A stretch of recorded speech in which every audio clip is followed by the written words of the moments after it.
మోహం.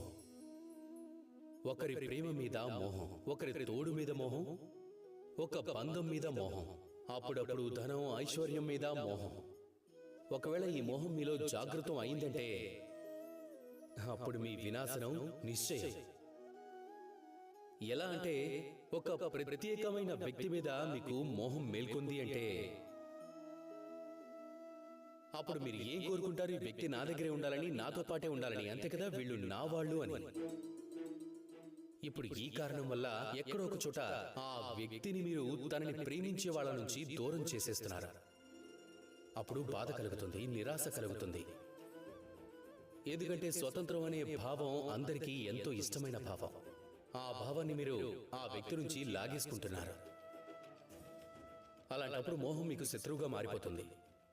కానీ ఒకవేళ మీకు మోహం ఉన్నది మీ మాతృభూమిపై, అలాగే దాని గౌరవంపై అయితే గనక అప్పుడు మీరు ఒక ప్రభావశాలైన రక్షకుడవుతారు. ఒకవేళ మీ ఆత్మగౌరవంపై మోహం ఉంటే, నీతిపై ఉంటే, అప్పుడు ఈ మోహం మిమ్మల్ని ఎప్పుడూ అధర్మమైన మార్గంలో నడవనివ్వదు. ఒకవేళ మీకు మీ ఆత్మపై మోహం ఉంటే అప్పుడు ఏదైనా దురాత్మ వచ్చి మీకు హాని కలిగించలేదు. కాబట్టి మీరు మీ మోహాన్ని స్వయంగా మీ మనసునే మోహించేలా చేయండి.